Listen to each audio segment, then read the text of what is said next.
Have you ever read something so shocking that your brain refuses to believe your own eyes? That's exactly what happened to me. I opened my wife's laptop to print a document, and before I could click print, a message appeared. It wasn't a love message, it wasn't a confession, it was a warning, and somehow it had my name in it. I laughed because I thought it had to be fake. I stopped laughing when I realized the message had been sent only 10 seconds before I opened the laptop. Someone knew I was about to see it. The question that destroyed my life wasn't what the message said, it was who wanted me to read it. If you've ever trusted someone with your whole heart, hit that like button, subscribe to the channel, and let me know in the comments how you think this story ends before you hear the truth. My name is Colton Mercer. I'm 39 years old. For 12 years, I believed I had the kind of marriage people secretly hoped for. Not perfect, just steady.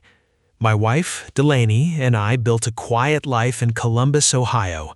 No luxury vacations, no giant house, just a mortgage, 2 reliable cars, a golden retriever named Baxter, and enough love to get through the rough weeks. At least, that's what I believed. It started on a Tuesday morning. Our home printer had stopped connecting to my computer again. Delaney worked from home, so her laptop was already connected. She had left early for a client meeting and texted me, "Use my laptop if you need anything." Simple enough. I made coffee, sat down at the kitchen table, opened her laptop. I found the document I needed, hovered my mouse over the print button, then a notification slid into the corner of the screen. One sentence, "Is Colton looking at your laptop yet?" My name, right there. I frowned.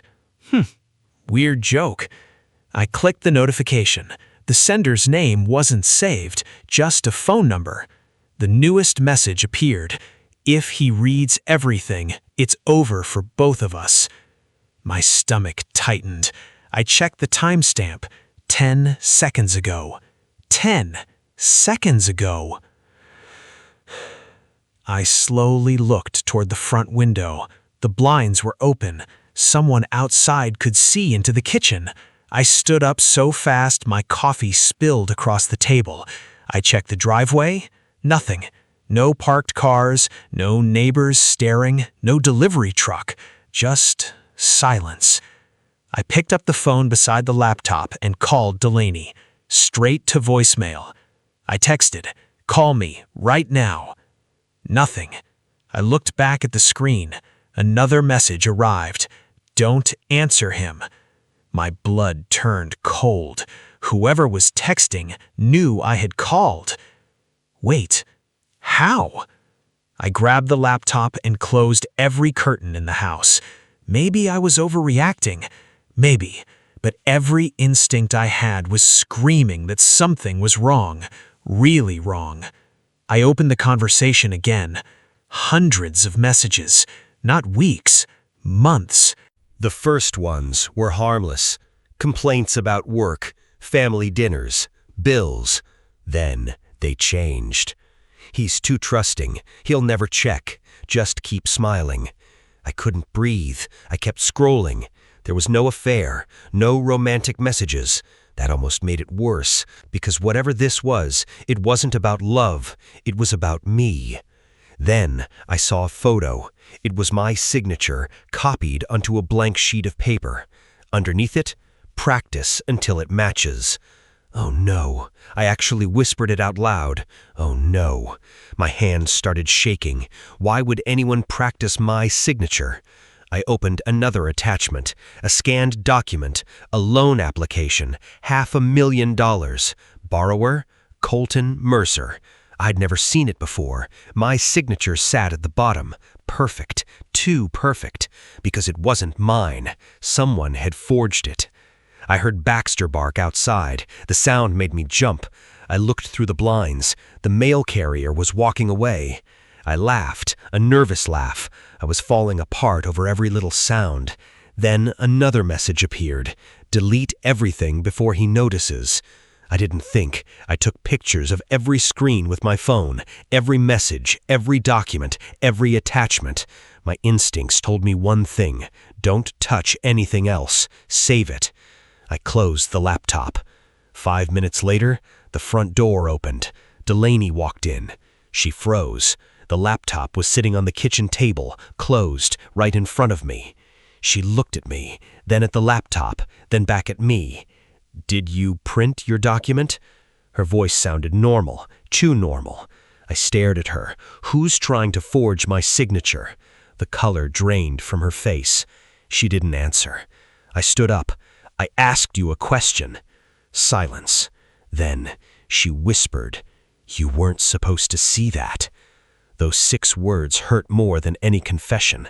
I slammed my hand on the table. "You let someone steal my identity?" She stepped backward. "It's not what you think." I laughed, a broken laugh. "Then tell me what to think." She reached for the laptop. I grabbed it first. "No." Her breathing became faster. "Colton, please. Who is he?" She closed her eyes. "It's not about another man." "Then who?" She looked straight at me. "My brother." I blinked. Her brother. Gavin. The same Gavin who had filed bankruptcy 2 years earlier. The same Gavin I had loaned money to. None of this made sense. Then Delaney said something that made my knees feel weak. "He used your name because I gave him access." Everything inside me went silent. I wasn't yelling anymore. I wasn't angry. Not yet.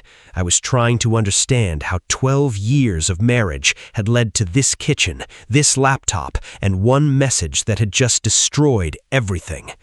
I couldn't even look at her.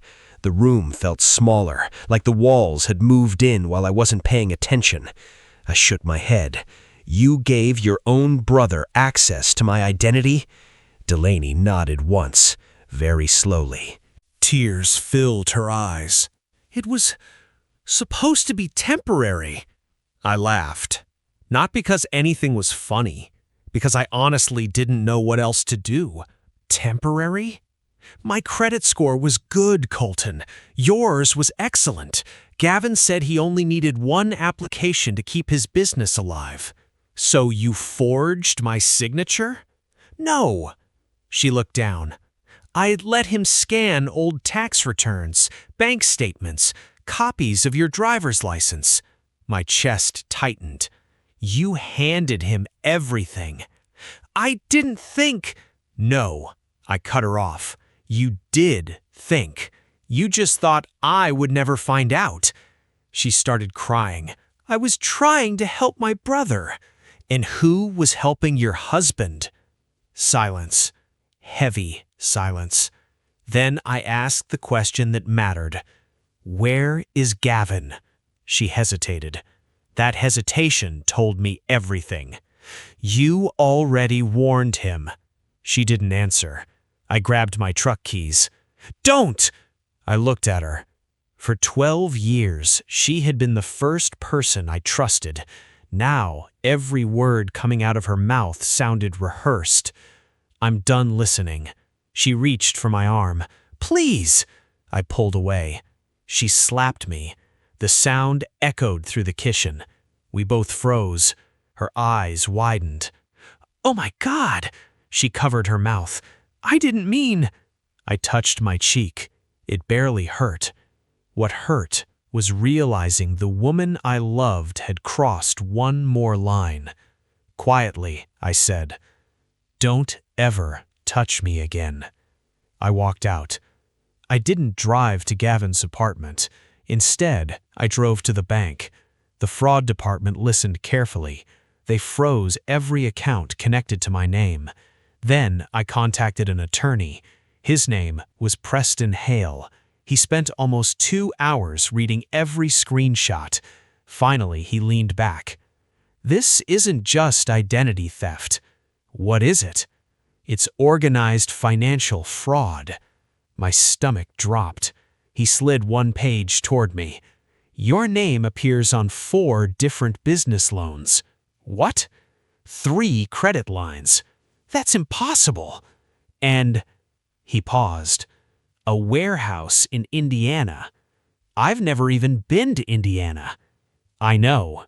He looked me straight in the eyes. "Someone expected you to take the fall." Those words stayed with me. Take the fall. For the next week, I pretended nothing had changed. I slept in the guest room. I answered Delaney with one-word replies. She cried almost every night. I felt nothing. Preston had one instruction: let them think you're still confused. So I did. Meanwhile, the investigators kept digging. What they uncovered shocked even them. Gavin wasn't broke. He'd been running fake companies for years. Every business existed only on paper. Every loan disappeared into another shell company, and every signature belonged to someone else. Mine, retired veterans, an elderly widow, even his former business partner. I wasn't the first victim. I was simply the newest. Then, everything changed. Preston received a phone call. He smiled. "They're nervous." "Who?" "Gavin wants to meet." I agreed, but not alone. Federal investigators sat in the next room. Every microphone was already recording. Gavin walked in wearing an expensive watch I'd never seen before. He smiled like nothing had happened. "Hey, brother." I stared at him. "You've got one chance." His smile faded. "Return everything you stole." He laughed. "You can't prove anything." I slowly placed my phone on the table. Then another. Then another.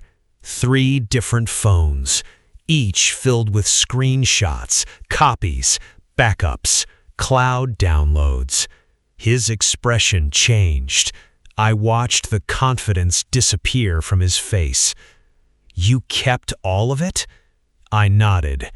"You sent the wrong message to the wrong laptop." Before he could answer, the conference room door opened. Federal agents walked inside. Nobody shouted, nobody tackled him. One agent simply placed a folder on the table. Inside, bank records, wire transfers, forged signatures, security footage, everything. Gavin looked at Delaney. She had quietly entered behind them. He whispered, "You talked." She nodded. "I should have 12 years ago." He stood up so fast his chair crashed onto the floor. "You ruined everything!" "No," I finally spoke. "You ruined it." The agents placed him in handcuffs. For the first time, he looked scared. Months later, he pleaded guilty to multiple counts of fraud, identity theft, and financial crimes. Several victims recovered their losses.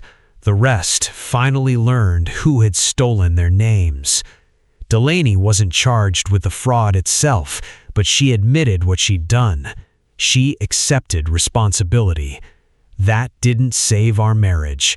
Some mistakes don't end with forgiveness. They end with goodbye. The divorce became final 8 months later. The judge asked if I wanted to say anything. I stood, looked at Delaney, then quietly said, "I hope one day you forgive yourself, because I already know I never will." She cried. I walked away. A year later, I bought another house, smaller, quieter. Everything inside it belonged to me. No hidden accounts, no secrets, no lies. Sometimes people ask whether I regret opening that laptop. Not for 1 second, because the document I wanted to print would have taken 30 seconds. The truth I found instead saved the rest of my life. If this story reminded you that trust should never replace wisdom, don't forget to like, subscribe, and share it with someone who believes the truth always finds a way. And remember, sometimes the message that destroys your life is the same message that gives you your future back.